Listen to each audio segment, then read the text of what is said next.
Bienvenidos a un nuevo CEU Talks. Hoy nos reunimos con familiares, con expertos y con personas con discapacidad visual con las que vamos a hablar en el marco del Día Internacional de las Personas con Discapacidad que se celebra cada 3 de diciembre. Muchas gracias a todos por participar en esta iniciativa de CEU, por acompañarnos en esta jornada.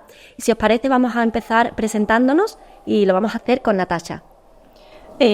Hola a todos, soy Natasha, trabajo en Ilunion Accesibilidad, soy consultora de usabilidad y accesibilidad en el campo digital y también tengo una discapacidad visual desde que nací y muchísimas gracias por contar conmigo para el desayuno. Isabel. Hola, buenos días, pues yo soy Isabel, tengo el honor de ser la presidenta de la ONCE en Andalucía, Ceuta y Melilla y pues también tengo una discapacidad visual, en este caso yo soy ciega total y me da mucho orgullo también decir que soy mujer del ámbito rural porque creo que hay que visibilizar las mujeres con discapacidad del ámbito rural. Yo soy Esther Mármol, soy profesora de optometría 3 y baja visión y mi primer contacto con la discapacidad visual fue trabajando en la ONCE. A partir de ahí he trabajado de forma particular en distintos hábitos, en clínicas privadas y pues hoy en día digamos que una de mis preocupaciones es transmitir a los alumnos los problemas a los que se enfrentan estas personas que padecen la discapacidad visual y ver la manera de ayudarles. Yo soy Joaquín Piñero, soy miembro del Servicio de Comunicación y Redes Sociales de la Universidad CEU Fernando III y a los 8 años me debuté con LON, con la atrofia del nervio óptico de Leber y pues a partir de ahí viviendo y sobreviviendo. Yo soy Lucía, me considero divulgadora de la discapacidad visual en redes sociales a raíz de tener un hijo con ceguera total. No supe nada en su día, busqué familias y pues ahora me encargo un poco de dar visibilidad y acoger a todas las mamis que hemos pasado por lo mismo y estoy feliz de poder hacerlo. Mi nombre es Mariola Nieto, soy la responsable del Servicio de Orientación Universitario de la Universidad Fernando III, pero soy titulada en Magisterio de Educación Especial.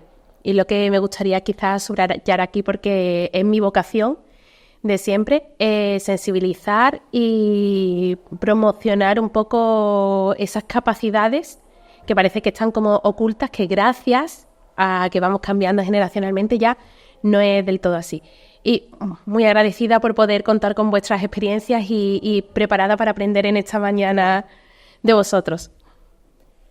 Bueno, como ha hablado Mariola de experiencias, me gustaría que cada uno de vosotros compartierais desde el punto de vista personal, a nivel personal, porque luego abordaremos el ámbito profesional, pues en qué momento surge esa discapacidad. Algunos habéis comentado que al nacer, otros a los 8 años, y cómo lo afrontasteis vosotros, vuestras familias, y cómo habéis ido superando día a día las limitaciones que podéis tener.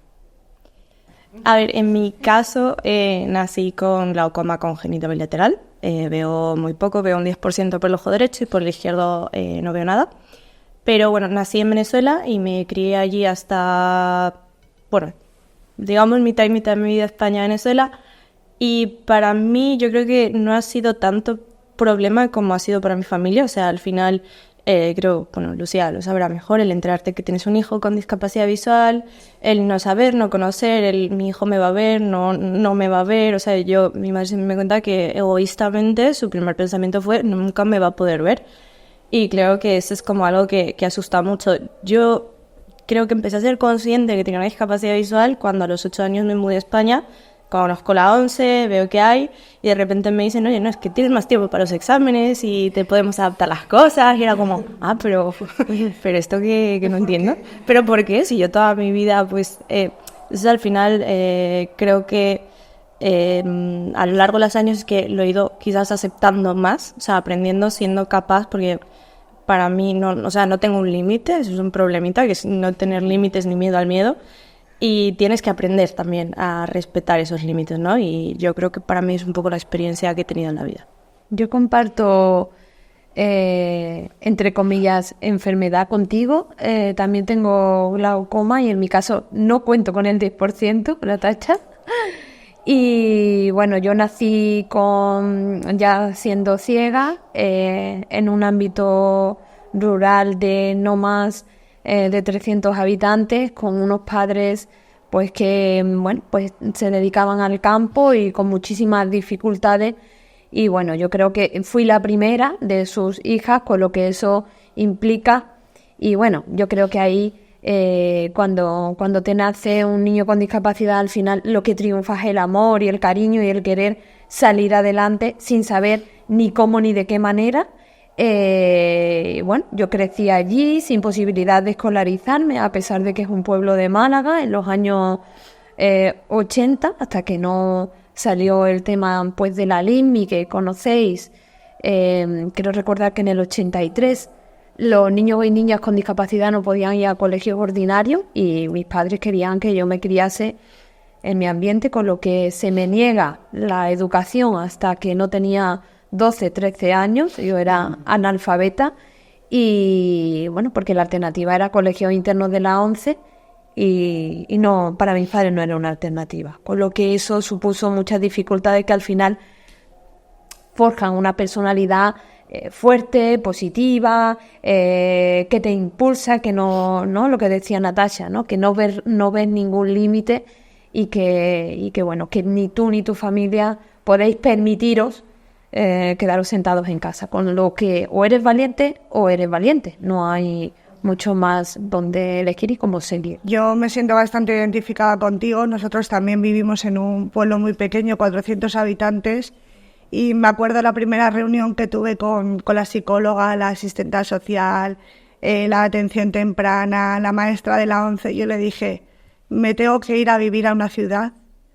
Claro, hoy en día Romeo va a un colegio ordinario y me dijo, vives en el sitio ideal. Y sí que es verdad que no tenemos grandes cosas como tienen las ciudades, pero es que no las necesitamos.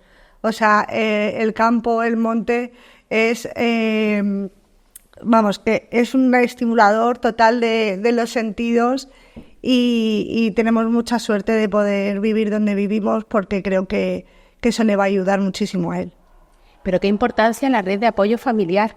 Claro. Sí, porque en los 3 testimonios para mí es algo como muy importante, ¿no? La implicación de la familia sin conocimiento, sin mucha más ayuda ni más recursos, simplemente, pues eso, impulsado por la necesidad de darle todo lo que puede a su hijo, de estimularlo, de buscar ayudas. Entonces creo que es algo fundamental que a nivel de educación muchas veces los profesores y los docentes tenemos que hacer un cambio de mentalidad, pero que la familia es sin duda el motor principal sin familia no vas a ningún lado. Que a mí me pasó a los 8 años, yo era un niño evidentemente con 8 años y de repente empecé a no ver, pero yo no me daba cuenta evidentemente, yo tenía 8 años, era bueno, pues aquí seguimos, y con 8, 10, 12, 14 años tú no eres consciente de si lo estás haciendo bien, de si lo estás haciendo mal, si por aquí o por allí, y son tus padres, tus tíos, tus primos, todos los que te dicen vamos a ir por aquí.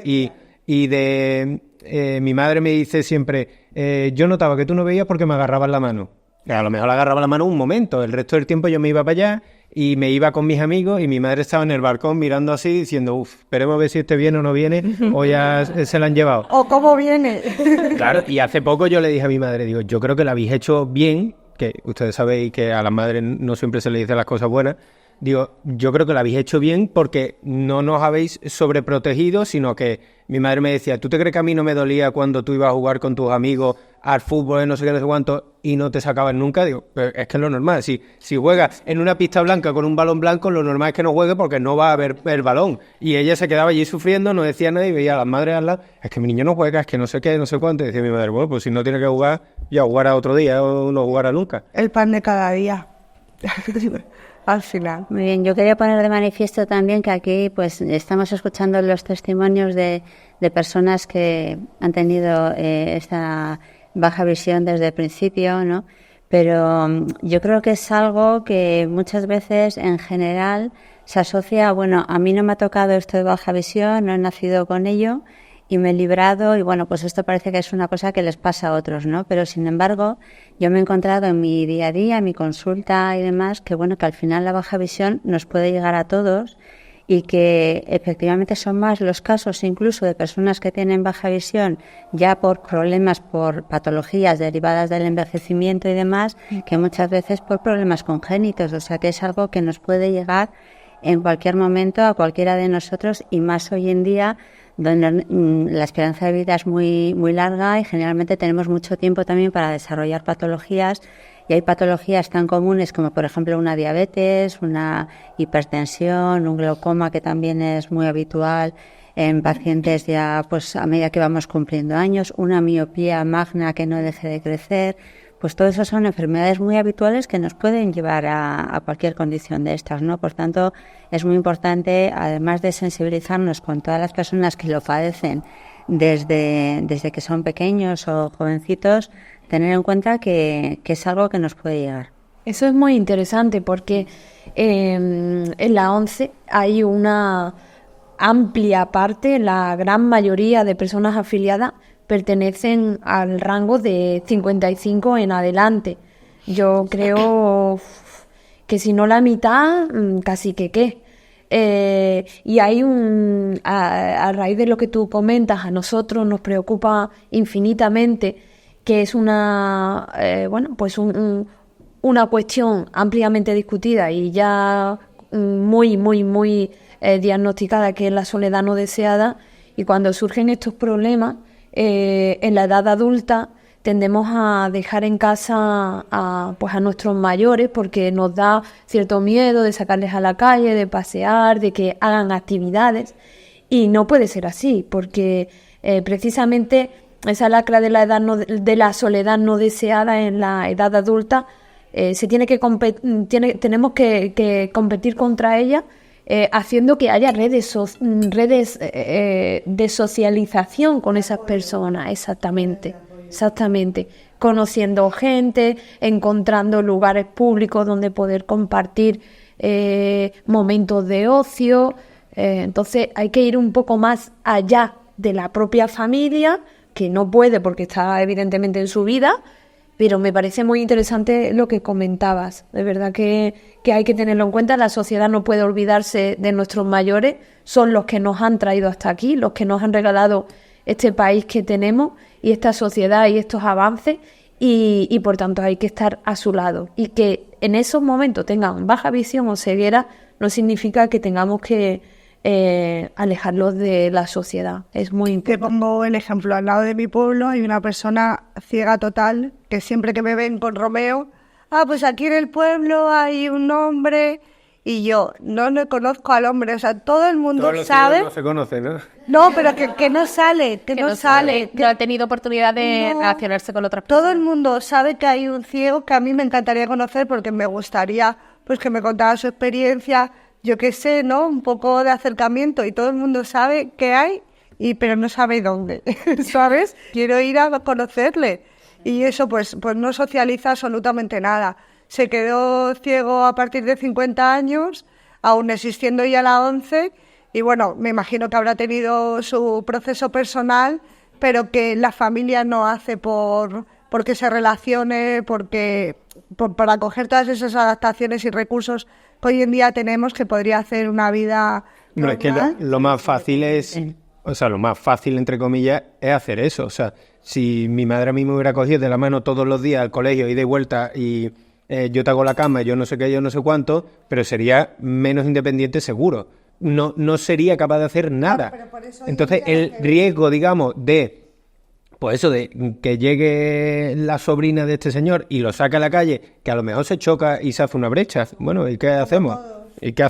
Pues si le puede pasar a cualquiera que se caiga bajando un escalón o que haga no sé qué, pues es que es el riesgo que corremos. Pero tú, yo, ella, sí, absolutamente todos. Pero por eso digo que si esto no hubiera sido así, no estaríamos hoy luchando por la inclusión, ¿sabes? Porque al final sería algo normal. La clave está en la familia. La ONCE ofrece herramientas que si la familia no te permite coger o no te permite utilizar, no avanzamos. Entonces la clave está en que iniciativas como esta que estáis teniendo hoy aquí pongan sobre la mesa para sensibilizar y para decir, oye, que queremos ser parte activa de la sociedad. Vienen a contribuir positivamente. La ONCE tiene muchas herramientas y la pone a disposición de vosotros, ¿vale? Pero evidentemente la familia tiene que permitir que entremos en vuestras casas y que también las personas ciegas salgan a la calle. Para nosotros la ONCE es nuestro salvavidas. Lo digo desde que Romeo tenía los 2 meses, que fue cuando empezaron a atenderle, y creo que lo voy a decir de por vida, porque sin ellos la verdad que no hubiera sabido por dónde tirar. A mí me ha llamado mucho la atención también vuestros testimonios, porque tenéis esa baja visión, o en tu caso tu hijo, pues desde pequeñitos, desde jóvenes. Yo, la mayor parte de los pacientes que atiendo y que he atendido también en la ONCE, como bien hablabas, es gente que es mayor. Entonces, he podido comparar ahora un poco la fuerza que tienen los niños y cómo lo van aceptando desde pequeños, y parece que son incluso ellos los que transmiten esa fuerza a los padres, que quizás están más hundidos, ¿no? Y sin embargo, lo que yo he visto en los pacientes mayores normalmente suele ser al revés, porque es una persona mucho más difícil asumirlo con 50 años, que tú ya has tenido esas capacidades, y perderlas normalmente te lleva siempre a un proceso que va asociado de ansiedad, de depresión. Entonces eso hace que normalmente también pues rechaces totalmente las ayudas que te puedan ofrecer. Seguir siendo normal. Sí, no quieres llevar ayudas especiales, no quieres reconocerlo, entonces lleva como un tiempo de luto, de reconocimiento, de aceptación. El sentimiento de la vergüenza. De la vergüenza es muy importante. Yo creo que también hay la colaboración de psicólogos que te ayuden a aceptar esa nueva situación, y lo que yo he visto es que tiene que pasar un tiempo para que esa persona ya acepte todas las ayudas que se le pueden ofrecer, porque es verdad que hoy en día hay muchas ayudas para llevar una vida pues lo más independiente y lo más normal posible, ¿no? Y es que pero el proceso es muy distinto en niños que en adultos. Hasta lo más mínimo suma, porque nosotros, que por ejemplo en redes damos todos los días los buenos días, con Romeo me dice gente que está pasando por ese proceso que tú cuentas, que ya es muy mayor, que no tienen ni ganas de levantarse de la cama, claro, y que nuestros buenos días es el impulso para seguir adelante. Claro. Y la verdad que eso nos llena un montón, porque al final es lo que necesitamos, porque pues que podamos estar todos felices. Y yo creo que hay también como que desmitificar, o sea, una de las grandes razones por las cuales quizás una persona mayor siempre se va a poner esa traba, no solamente porque estás acostumbrado a verlo de una forma u otra, o a tener una vida como más o menos independiente, es todo el mito que hay alrededor de la discapacidad, ¿no? Toda esa etiqueta que parece que es algo despectivo, decir que una persona tiene discapacidad. No, o sea, a ver, creo que todos tenemos discapacidad. Una vez una amiga me dijo, hombre, si vamos a hablar de discapacidad, si nos comparamos con Usain Bolt, ¿no? Entonces yo también creo que el hecho de, bueno, lo que hace Lucía o lo que hacemos muchos de salir, o por ejemplo Isabel, que estás ahí en ONCE, que se te ve, que tú trabajas, que eres una persona pues independiente, ¿no? Creo que eso también es un gran trabajo que hay que hacer alrededor del tema de la discapacidad. Oye, no pasa nada, la discapacidad está ahí. Creo que también invisibilizarlo lo hace menos. O sea, creo que el hecho de decir, es que no voy a decir nada, no lo voy a hacer, porque es que mira, es que tiene discapacidad. Es como, no, ni soy un héroe, porque eso también hay que ponerlo. O sea, somos personas de carne y hueso, que nos equivocamos, que luchamos todos los días, pero como lucha cualquier otra persona. Y eso es para mí algo esencial en el tema de la discapacidad, que hay que resaltar muchas veces. Claro, es que yo creo que a mí me pasó, cuando yo tuve el diagnóstico de Romeo, automáticamente en el hospital, en aquel pasillo que hacía un frío que pelaba, en Ávila, digo, es que se me pasó todo lo que él no iba a poder hacer. Y no se te ocurre lo que sí puede hacer. Y no se me ocurre, ni en ese momento pensaba en la capacidad que ahora mismo tiene. Y por eso, y entonces ahí es el chip es el que hay que cambiar, de pensar cuando hay una persona con discapacidad, el pensar en lo que no puede hacer cuando son la minoría de las cosas. Digo, ¿pero por qué somos así? Porque es un proceso. Al final, nadie cuando está embarazada sueña con tener un hijo con discapacidad. Cuando tú tienes en tus brazos, o yo, o alguien tiene en su brazo un hijo y le dicen que tiene discapacidad o la adquiere a una edad jovencita, pues yo entiendo que el mundo se te viene encima y que lo primero que piensas es ¿cómo hago para educar a esta niña? ¿No? Es lo que yo creo que pensarían mis padres. ¿Qué hago yo con esta niña para que esta niña sea feliz en un momento, en los años 70, en el que era difícil para el resto de la población? Así que para una niña que también lo tiene más difícil, ciega desde el principio, ¿qué hago yo para educar a esta niña? ¿Cómo lo hago? Si lo que yo sé está enfocado a educar a niños que sí ven. Entonces, cuando ocurre eso, es un proceso mental, cognitivo, que pues poco a poco tiene que cambiar y empezar a confiar en tu poder para poder transformar esa, igual que cualquier otra infancia, en posibilidades, y para darle a esa personita también confianza y realidad. Cuidado, porque yo tampoco soy partidaria de pensar, como bien decías, que somos superwoman o supermanes, porque al final eso te hace luego sentir frustración. Eso te aleja de la realidad. O sea, porque a mí me dice algunas veces, ¿tú cómo llegas al trabajo? Digo, pues o bien me lleva una compañera o voy en auto. Pues eso tiene que ser, tampoco es que venga andando ni que traiga aquí el ordenador encima. O sea, tampoco es una cosa... O juegas al fútbol, que juegas al fútbol, qué mérito, ¿no? Pero si soy muy malo, si le doy como se puede, que tampoco es una cosa que haga yo algo que no puede hacer nadie. Es lo que decía Natasha, pues Usain Bolt, pues ese a lo mejor tiene más mérito porque corre más que nadie, pero yo creo que no hago mejor que nadie nada o casi nada. Usain Bolt tendrá también sus debilidades, ¿eh? Claro, seguro que sí. Hay otras debilidades. Yo creo que hay algo importante. Yo estoy un poco en ese proceso, cuando tú vas a ser madre, es que lo que te preocupa en sí no es que obviamente te preocupa la discapacidad, es que la sociedad no está preparada para asumir esas diferencias. Entonces, lo que te da miedo es qué ocurrirá porque tendrás limitaciones para su autonomía, que no se las vas a poner tú desde la familia, pero sí sabes que socialmente se las van a poner. Que no va a tener problemas en el colegio porque le vas a dar todos los refuerzos y apoyos que necesite, pero que a lo mejor el colegio no está preparado o no tiene formación suficiente. Entonces creo que es lo que hablamos del cambio de la mentalidad, es decir, de esa mentalidad, de ese cambio social que hay que ir moviéndose poco a poco y no parar, porque va a ser muy difícil. Tiene que salir de nosotros, porque si tú ves que los discapacitados, llámale X, se encierran en su casa, pues la gente dice, es que los discapacitados se encierran. En ese pueblo seguro que piensan que los discapacitados todos se encierran en su casa. Claro, en cuevas. Y ahora llegas a la realidad y dices, yo aquí, Mariola lo puede decir, si hay que hacer fotos, a lo mejor sale Joaquín haciendo la foto. Yo he ido a hacer fotos a una charla que ha dado gente de la 11. Y al principio había duda, Joaquín? Hombre, al principio había duda. Y yo el primero. Es cierto. Se veía a Joaquín, no lo conocíamos, no teníamos, se veía haciendo fotos y decíamos, enfocará bien. Y yo lo que hago es 250 fotos. En vez de 3, hago 250. Algunas saldrá bien. Claro. Bueno, pues no dejas de hacerlo. Si yo me quedara en el despacho y diría, no, es que no puedo en esta... Y yo tengo mis momentos que le digo a mis compañeras, mira, hoy o a este acto o a este no sé qué, ya no tenemos ni que decirlo. A este hacéis la foto ustedes, que sois las titulares. Pues para adelante, pero... Hay que delegar. Yo como persona ciega quiero que mi alrededor, es decir, mis padres, los profesionales de la ONCE, mis amigos, me fortalezcan para enfrentarme al mundo. A mí me fastidia mucho que me salven. Yo no quiero ser salvada, ni por mis padres, ni por mis hermanos, ni por mi marido, ni por mi entorno. Yo quiero que a mí me fortalezcan para enfrentarme yo a un mundo que evidentemente no está preparado, ni nunca lo va a estar.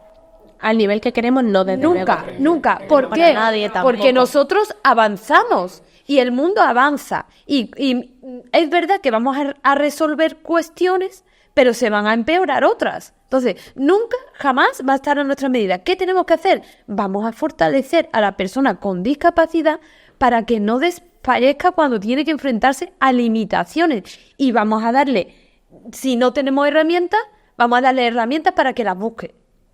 Esa es la clave. Es decir, no podemos ni hacer dependiente a las personas con discapacidad, ni decirle, como decían mis padres cuando yo me iba a la calle, ay, es que te va a pillar un coche. Si ya lo sé yo, eso. Si es que yo sé ya que tengo que cruzar por una avenida en la que no hay semáforo, que hay doble sentido, que tengo que cruzar con el oído, que no hay nadie porque son las 6 de la mañana y que un día me va a pillar un coche.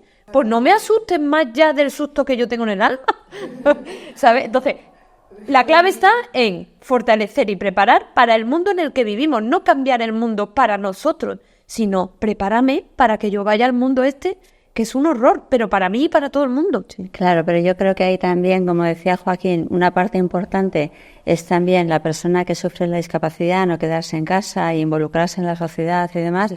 Y también es muy importante la educación que haya, pues lo mismo en educadores, en todos los colectivos que están al final relacionados con personas que presentan discapacidad visual, también incluso desde el sector de la oftalmología, porque también hay personas de discapacidad visual que puede ser más leve, que aunque ya la medicina no pueda ofrecer, digamos, alternativas o no pueda ofrecer soluciones, porque es una patología que ya no tiene vuelta atrás y que es reversible, pero sin embargo sí hay ayudas ópticas de baja visión que pueden hacer que a esa persona le cambie el mundo muchas veces, ¿no?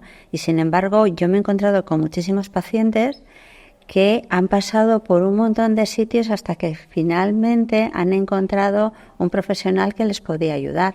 Entonces yo creo que al final tiene que ser desde varios ámbitos que se dé divulgación y además tiene que haber también unión entre diferentes profesionales, ¿no? Yo creo que un profesor, por ejemplo, que trabaja con niños de discapacidad visual, pues tendría que estar conectado con el informe que da el oftalmólogo, con el psicólogo que a lo mejor puede estar tratando a ese niño, un equipo multidisciplinar, con el optometrista que puede dar soluciones visuales de mejora y al final hacer que esa persona tenga mucha mejor calidad de vida, que sea más independiente. Y en la 11 sí están interconectados. Sí que están los equipos, claro, están interconectados. Ahora bien, vas a tratar con centros educativos que pues en ocasiones pues más complejos, pero sí que entre los especialistas de la 11 hay equipos multidisciplinares y hay un coordinador de esos equipos que además se encarga de que haya conexión entre el maestro de apoyo y el centro donde el niño está. Es verdad, en ese sentido el 11 es maravilloso. Yo desde luego tengo ese modelo también porque estuve trabajando allí, pero en personas que tienen también una discapacidad visual pero que no pueden ser admitidas en la 11 porque no llegan a los requisitos, porque tienen una baja visión más leve o más moderada, pues es que hay esas personas que no van a la 11 tienen un desamparo total. Para el año que viene ya habrá la Fundación de Baja Visión. Ah, pues qué bien, eso sería maravilloso. Sí, yo creo que también un punto bastante importante, bueno, como siempre en la vida, ¿no? Es dónde vives y dónde te encuentras y cómo tu entorno te va a ayudar, porque aquí en España, obviamente, como hemos hablado, tenemos la 11 y eso es algo que está muy presente. Yo tengo mi visión de Latinoamérica, nunca mejor dicho, mi visión de Latinoamérica, y creciendo me di cuenta que todo era un problema, ¿no? O sea, el primer día que íbamos en una visita al colegio, entonces de repente teníamos que escalar no sé qué. En el colegio ya me conocían porque sabían cómo era, pero la organización donde íbamos a ese evento era un no puede participar. Era como, no puedo participar, pues voy a participar. O sea, continuamente también está muy bien como la disposición que tenga la persona, pero obviamente no todo el mundo tiene esa misma capacidad, ¿no? Y el entorno te afecta muchísimo. Yo me acuerdo cuando quise estudiar arquitectura, porque bueno, también es verdad que yo nunca he tenido las mejores ideas para estudiar cosas, siempre han sido visuales, terminé estudiando diseño gráfico. Pero desde el primer momento que dije en Venezuela, voy a hacer esto, presenté mi examen, aprobé mi examen, tuve que pasar por un tribunal, supuestamente me dijeron que no podía estudiar arquitectura, que los edificios se caían, que si yo no tenía como, o sea, en plan otra cosa. Le dije, hombre, sí, quería ser médico, pero como tú comprenderás, la gente también se muere, ¿no? Es como, pero al final es como una cuestión de una carrera, yo lo veo como una carrera en contrarreloj, ¿no? Es como estás ahí echándole un pulso a todo el mundo, decir, jolín, pues yo puedo, yo estoy aquí. Y creo que también, pues eso, a veces que te digan no, pues no, pues déjame que pruebe, ya me equivocaré yo. O sea, es como el que quiere estudiar física cuántica, pues escúchame, o sea, tienes que ser súper, que te encanten las matemáticas y no todo el mundo tiene esa habilidad tampoco, o sea. Bueno, habéis dado algunas pinceladas sobre la discapacidad visual, pero se nos acaba el tiempo y nos gustaría terminar con una ronda de conclusiones, así que si os parece empezamos con Natasha y seguimos el resto. A ver, yo creo que no, sobre todo hay que ser conscientes de qué podemos y qué no podemos hacer Preguntar, no tener miedo a preguntar qué es lo que una persona necesita, al igual que se lo dices a cualquiera de tus amigos, qué necesitas, qué quieres hacer con una persona con discapacidad. Es completamente normal. Creo que tenemos que empezar a normalizar esta situación. Ni somos héroes, ni somos pobrecitos. Y para mí es, a día de hoy, aunque hay un montón de cosas que tenemos que ir cambiando, para mí esa mentalidad, ese lenguaje es el que tenemos que empezar, porque nos tenemos que empezar a creer que podemos, ¿no? Porque al final si te dicen toda tu vida no puedes, tú te vas a terminar creyendo que no puedes. Para mí es esencial. En mi caso yo me gustaría hacer una reflexión en cuanto a que, bueno, pues solo en Andalucía, Ceuta y Melilla contamos con más, casi 15.500 personas afiliadas a la ONCE, más de 15.000 personas, que va oscilando entre 15.300, 15.250, pero siempre está por ahí. Creo que de esas 15.000, más de 15.000 personas hay mucho valor, y la sociedad se lo está perdiendo. Creo que hay mucho valor creativo, mucho valor que las empresas deberían saber encontrar e impulsarlo dentro de sus equipos de trabajadores, porque las personas con discapacidad, cuando tienen un empleo, lo defienden con su vida, porque como bien decía Natacha, nos cuesta mucho llegar ahí, y lo defienden con el alma en la mano, y eso transmite un currículum a los demás empleados y una serie de cuestiones que si no tienen discapacidad no lo transmite. Creo que hay que empezar a valorar el potencial, a tenernos en cuenta como personas que formamos parte activa de la sociedad en todos los aspectos, educativos, laborales, políticos. Si estamos en la política podremos decidir, si no estamos en la política nunca se podrá decidir desde las altas esferas por las personas con discapacidad. Por tanto, queremos estar en todos los ámbitos de la sociedad como parte activa, como electores y también como personas que se eligen y que eligen al resto de los demás. El voto accesible, por favor. Es decir, hay muchas cosas que tenemos que reivindicar. Empiezo por ahí y sería infinito, no me quiero extender, pero sobre todo valorar mucho iniciativas como esta que dan visibilidad a personas con discapacidad, que estamos aquí sentados y que hacemos cosas muy dispares y muy diferentes y aportamos a una sociedad que realmente nos necesita, aunque ellos no saben que nos necesitan, yo creo que sí nos necesitan. Pues por supuesto que sí, ya, y yo voy a enlazar con esta última frase que dices de que ellos no saben que nos necesitan. Entonces yo creo que es importantísimo la divulgación, la educación. El otro día leía que muchos estudiantes con discapacidad visual encuentran dificultades grandes, sobre todo, por ejemplo, en barreras arquitectónicas, encuentran también problemas en todos los materiales y los contenidos que no están adaptados, se encuentran problemas con el profesorado, muchas veces que no entiende bien su situación, con sus propios compañeros. Entonces, me parece muy importante el que la gente conozca, empatice con el problema, conozca la situación y conozca que una discapacidad visual no significa que no puedas hacer muchísimas cosas, sino que eres una persona que con la ayuda suficiente y con determinados medios pues puede ser una persona totalmente autónoma y, como decías un poco tú, hasta mejor trabajador que cualquiera de los demás por toda esa voluntad que se pone, ¿no? Que a lo mejor otros no la tienen. O sea que... Yo creo que recogiendo un poco todo lo que hemos hablado, está claro que la sociedad tiene que mejorar y tiene que avanzar y todos tenemos que poner de nuestra parte. Pero yo creo que sobre todo parte de nosotros, de las personas con discapacidad, el hecho de salir al mundo, no, como hablábamos antes, no quedarte en tu cueva y pasar, sino vivir. Y yo siempre digo una frase que la voy a adornar un poquito, pero yo prefiero ser una persona con discapacidad en un mundo de normales que un normal en un mundo de discapacidad. No es que, o sea, yo voy a la ONCE y conozco muchísima gente y tengo amigos con discapacidad, evidentemente, no lo invisibilizo, no reniego, no nada, pero yo creo que es labor nuestra salir a lo que Isabel comentaba antes, salir a las empresas normales, que vean que podemos hacer trabajos normales porque somos normales y simplemente darnos a conocer, digamos, y eso, hacer ver que, bueno, a pesar de todo, ¿no? Que con las habilidades o no habilidades que tiene cada uno, pues al final unos serán mejores en una cosa, otros en otra, pero tenemos que ser parte de una sociedad normal. Yo, bueno, lo que quiero transmitir es que me lo dijo la psicóloga y me quedé con ello, que mis miedos no son los suyos, que por favor no se los transmitiera porque eso le iba a limitar, y eso lo tengo grabado a fuego porque pienso que eso no le ayuda en nada. Entonces, pues eso, saber diferenciar sus límites con los míos para no perjudicarle el día de mañana y darle alas para que haga y sea lo que él quiera ser.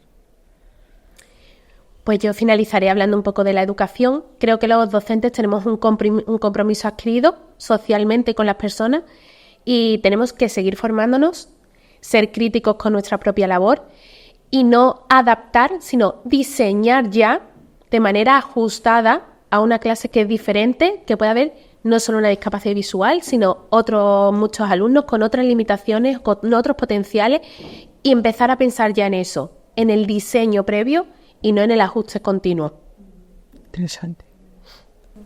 Bueno, muchas gracias a todos por acompañarnos en el día de hoy, por vuestros testimonios y por arrojar un poco de luz en la discapacidad, que en la que toda la sociedad, como ha dicho Mariola, debemos ajustar. Muchas gracias. Muchas gracias a todos. Un placer.